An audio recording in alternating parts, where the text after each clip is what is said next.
I'm Peter Vajda, and I'm assuming you're watching this video to decide whether my Overcoming Resistance to Change workshop is for you. And I'd like to help you with that decision. My workshop is based on over 20 years' experience studying and learning about change, and guiding and coaching people to create meaningful change in their lives at work, at home, at play, and/or in relationship. So in this video, I want to provide you with 5 key areas that not only constitute the foundation for the workshop, but also constitute the rich discussion, exploration, and work that we do in the workshop. So let's go. The first area is facing change. Change is inevitable. It's all around us. It's part of the human condition.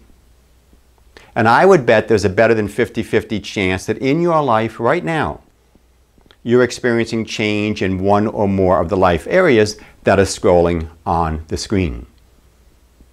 And a corollary to change is resistance. Resistance also is natural. It's normal. It happens.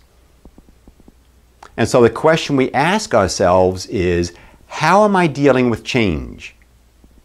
Am I looking at it squarely, head-on, facing it? Or am I tap dancing around it, denying it, and resisting it? And in either case, how or why am I behaving in this way? The second area, the relationship between change and tension. If you view this rubber band as change and I stretch it, the stretching creates tension. On the one hand, we have a healthy tension, and a healthy tension drives us forward, propels us to forward the action of our life. On the other hand, we have an unhealthy tension. An unhealthy tension pulls us back into old habits, old patterns, old ways of being, doing, and having.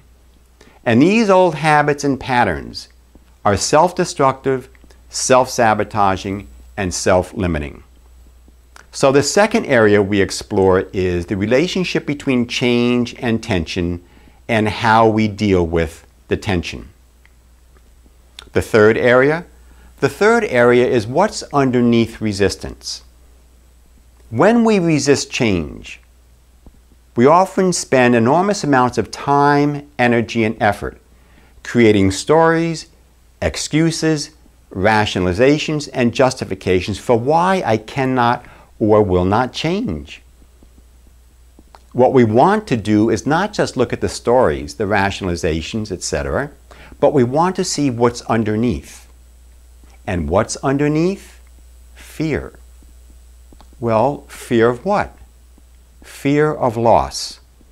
Okay, loss of what? Loss of control, loss of recognition, loss of security in some way, shape, or form. So much of the rich exploration, much of the rich discussion during our workshop centers on fear. What is the fear all about? The fourth area is neuroscience and neurobiology. And we look at the neuroscience underneath resistance and how our brain is wired to resist change.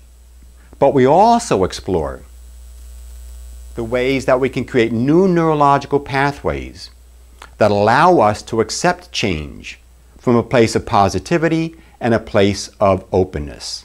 So the fourth area is neuroplasticity of the brain, the neuroscience around resistance. And the fifth area, the tools, the exercises, and the practices that support us to engage in and embrace change from a place of equanimity, serenity, inner peace, and okayness. Oftentimes when we face change, what we do is we bring our past, our history, our memory, and we use it as an overlay to interpret what's going on in front of me right now. People, places, circumstances, events, objects. And the honest, healthy way to deal with change is by seeing change, events, circumstances as fresh, with no interpretation from the past. That is one of the secrets to successful change. So the fifth area are the tools, the techniques, and the exercises that we use in order to embrace change from a place of positivity and openness. So I hope this information has been helpful to you as you consider whether or not this Overcoming Resistance to Change workshop is for you. If you're watching this video directly, did not receive it in an email, you can go to my website and on the home page click on videos, and that will take you to some snippets of past workshops and testimonials. Also on the home page, if you click on events, that will take you to links to upcoming presentations and workshops and details and registration forms. So again, thank you for watching this video. I hope it's been helpful to you, and I hope I will see you at a future workshop. And after I sign off, there's a short thought for reflection I'd just like you to spend some time thinking about. So again, thank you and take good care.